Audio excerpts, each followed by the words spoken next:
everything you can do from a laptop, you can do in a car.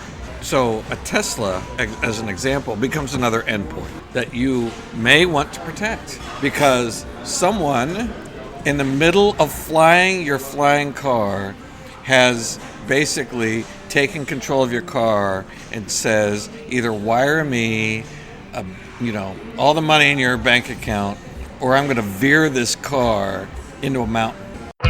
Welcome to the Prosiliency Podcast, aka DR in a Bar.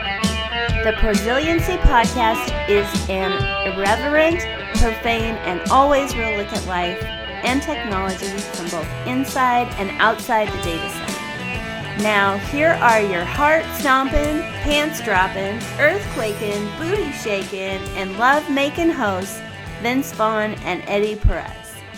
All right, man. Dude, episode 9, almost to episode 10. I was counting it down. I think we're going to be in New Orleans when we do episode 10. Today, we're going to be talking about some news.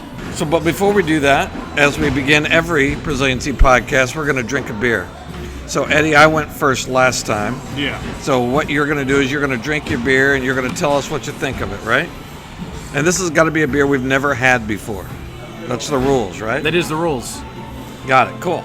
So I went first last time. Why don't you go first this time? Well, this time I took the recommendation of our server, and basically, I don't know how this is going to go, but I do hold on. Where are we? Well, we're at Draftcade, a new location in Kansas City up north. Yep. Actually, something up north. And our server is...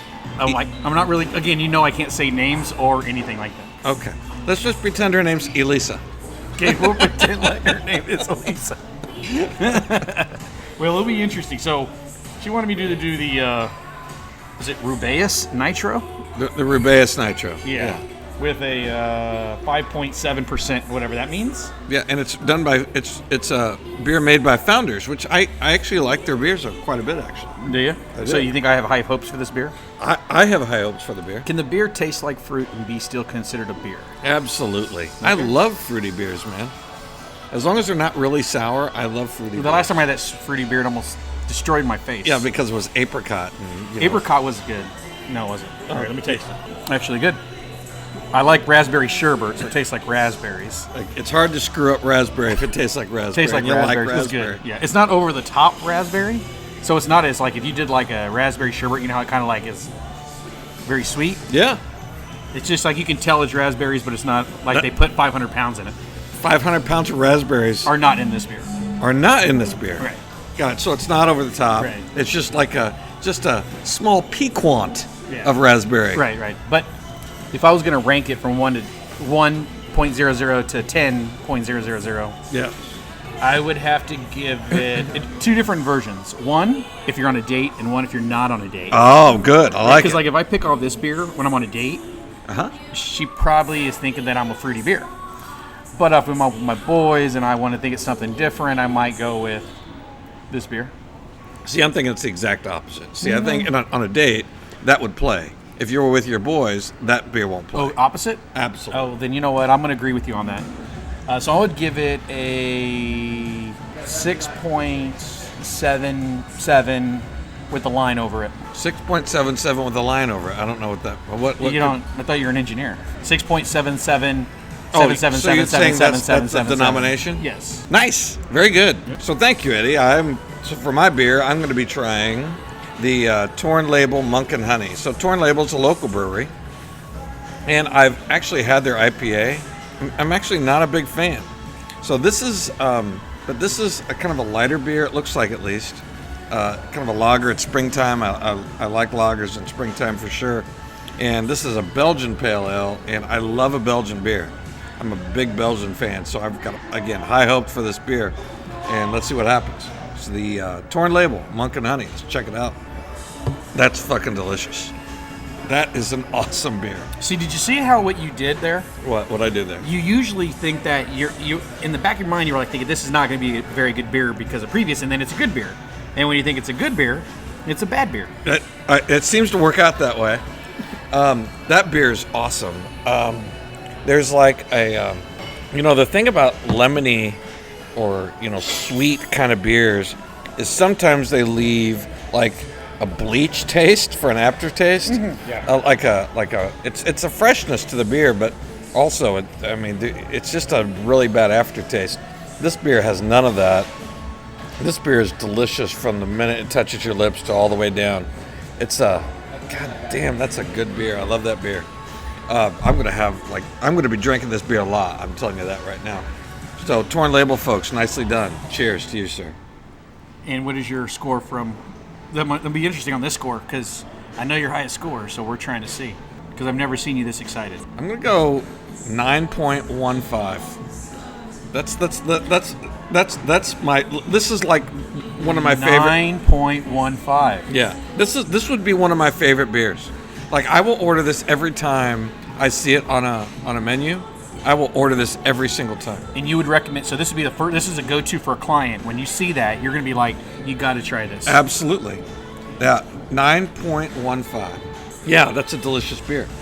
So let's get into it. So what I wanted to talk about today, I want to talk about some of the things we've seen in the news and how it relates to disaster recovery.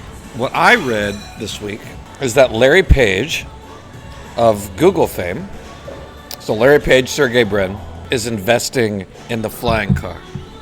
So we're finally getting the flying car.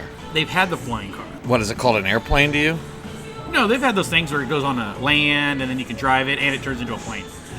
Combination of all three. What the heck are you talking about? Yeah, do it. It's like old school. It's kind of like an electric car when they had it a long time ago, but they just kind of investing. I think the hard part is the source of power. Well, absolutely. So this is also on the heels of Travis Kalanick coming out and saying that Uber is going to be filled with self-driving cars by 2020. That's 3 years. He thinks we're going to be self-driving by 2020. Yeah, and I think that's a very interesting statement, which I do want to talk about that too. Yeah, absolutely. And I'm excited that finally someone's building the flying car. And self-driving, I'm trying to put flying car and self-driving cars kind of in the same category right now. So we live in an Internet of Things world, and we're turning our vehicles basically into Internet of Things devices.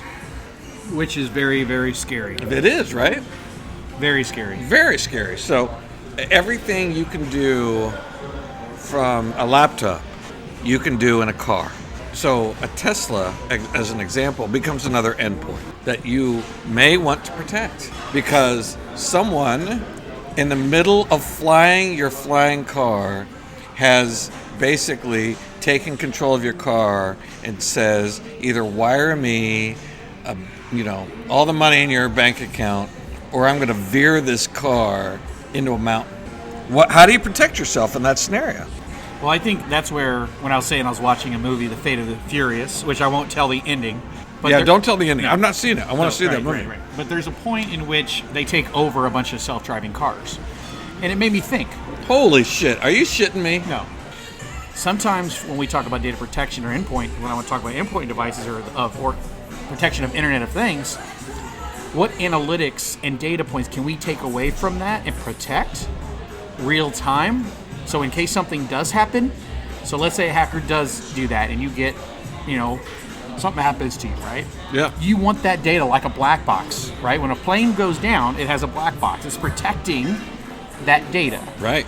How do we make sure that data doesn't get corrupted, that it's, on an endpoint? And it really becomes, are you willing to put the sacrifice of millions of people's lives versus the advancement of getting from point A to point B? See, and these are the questions that I don't hear being talked about, which is why I bring it up here. I mean, they're already talking about it in the movies. Well, they were already in the movie just like recently. I saw it yesterday. And I didn't even see the movie, which is kind of weird. And I want to, by the way. So, let me ask you a question. Have you ever driven, or have you ever been behind a self-driving car? Have I been behind one? Yeah. Have you ever been in the driver's seat of a self-driving car? Have you ever been in a Tesla with autopilot? No. It's awesome. First of all, let me just get that out there. Driving a Tesla with autopilot is awesome. It's interesting. They always call it a pilot. It's actually it's a driver, but they say autopilot. Well, because basically what's happening is that you can change lanes. it will change lanes for you as soon as it deems that it's safe to do so. Yeah. I think the interesting part is they always talk about the guy who blogged about self-driving cars, how awesome it is, gets in a car wreck and dies in a self-driving car. You're right. That's the news this week. And in this world of the Internet of Things, where what we're actually in is a device, and there are a lot of denial of service attacks where people are basically hijacking web servers inside Internet of Things devices and sending denial of service attacks to websites. There are moral and ethical repercussions to flying cars, to self-driving cars that we want to start the discussion about. We don't see that this is something that people are really talking about in a lot of detail, and we think you should. You need to know the risks before you do advancement sometimes. Yeah, absolutely. Right. I mean, nuclear power was something that was considered its great power source, but on the other end of it, you don't want your nuclear power hacked. You don't want your nuclear power plant hacked by a bad guy. And essentially every car should have the same type of security as every nuclear plant in the world. Absolutely. Yeah, well said. Well said. Okay, so how do we protect these endpoints, Eddie? So you want to talk about endpoint protection, I like it. Usually we're talking about data center protection, and this is just an extension of that. What is it that you felt about endpoint protection that's interesting? Well, I think one of the things that we need to make sure we're doing is, and when we say endpoint protection, it can be do a couple things. One, we could be actually protecting the data that's on said device, the analytics that are on there or whatever. How do we protect that data?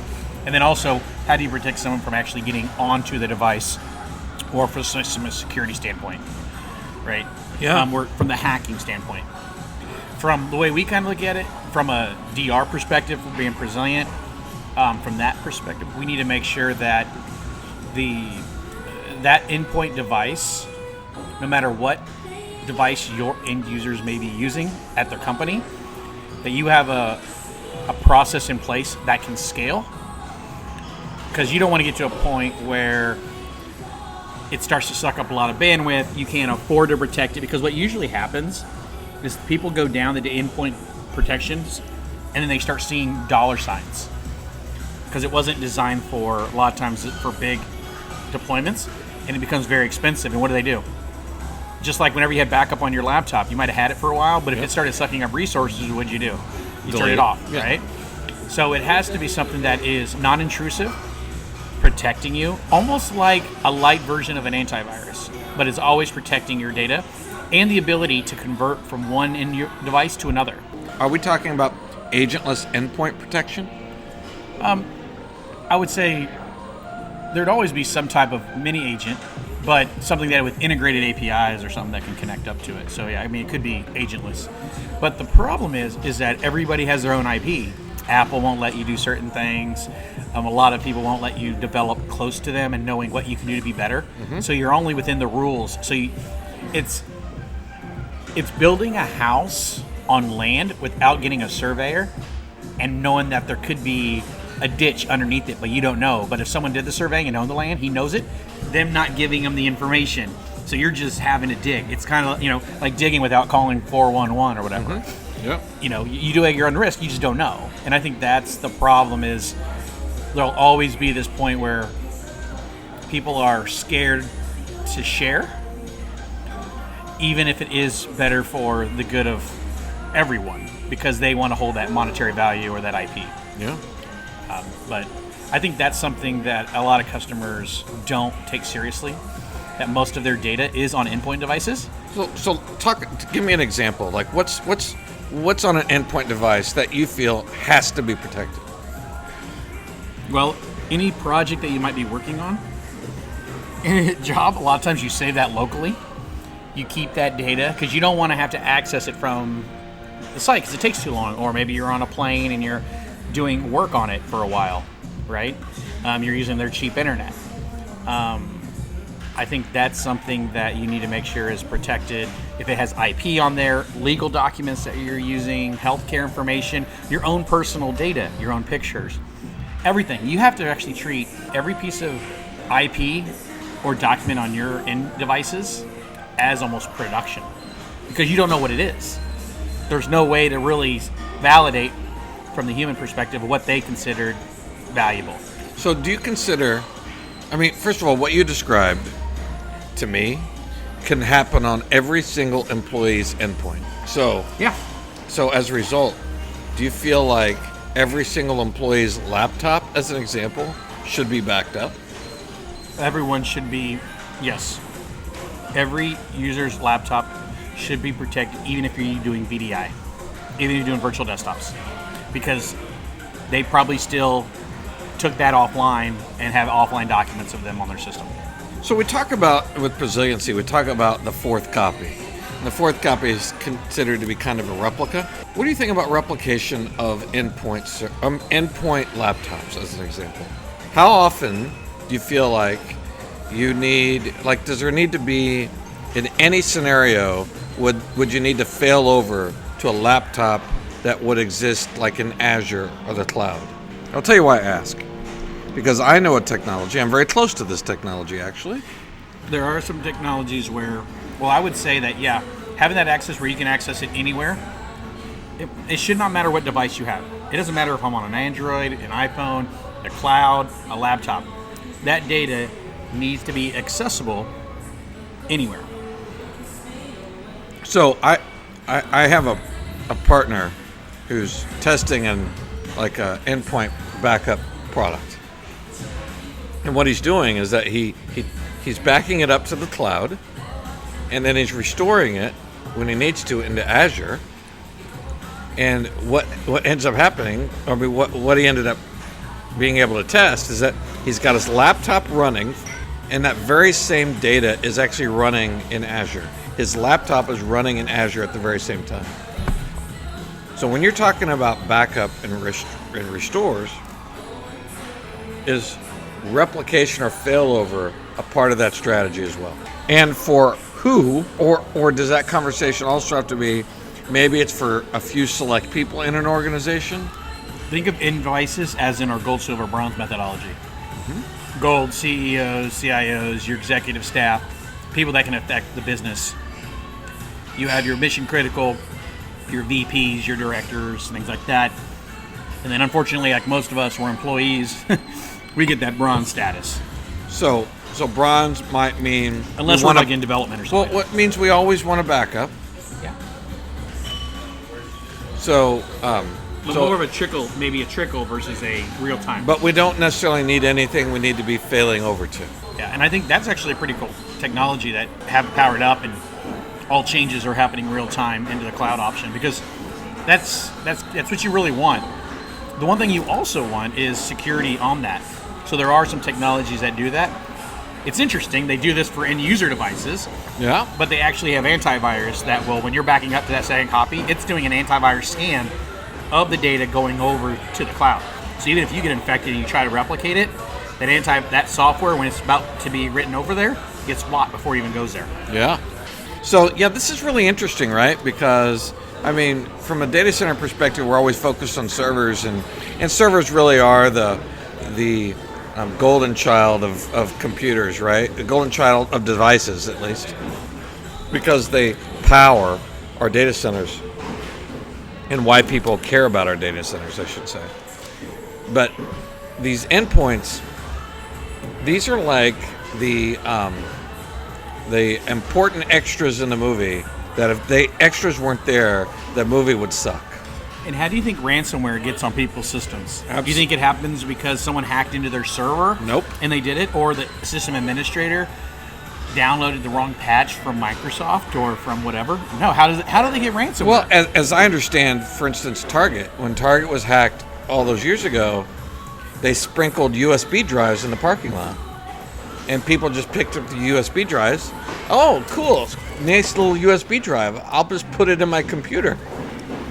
And it, fired up a little program and did its thing. And pretty soon all of Target's data's gone or hacked. And would that nerd, would that have been, even the engineer would not have plugged that in the server and tested it. Yeah. It would have been on what? Right. End device. Absolutely. Yeah, these are important questions that I don't think a lot of people are considering in their resiliency strategy, for sure. And I think they need to, right? Yeah. Very I agree. Good. Very good. Okay. So, we've reached the end of of episode number 9. We got a milestone coming up. I'm excited about it. And it'll be in New Orleans. It'll be in New Orleans. I'm excited about that too. I've got. I hope to have a pretty special guest in New Orleans. We're going to be there for VeeamON, so that's why we're going. And VeeamON is one of the preeminent modern data center conferences that exists, in the industry today, and I'm really looking forward to it, and I'm working on a special guest or two to join us for our 10th episode. That'd be good. Yeah, it'd be good. Awesome. All right, well, listen, thank you for joining, and we'll see you next time. All right, thanks.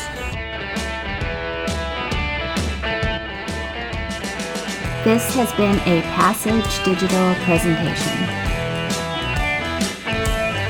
Remember to back that shit up.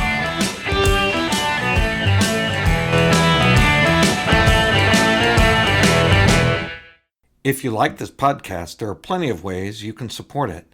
First, you may friend us on LinkedIn.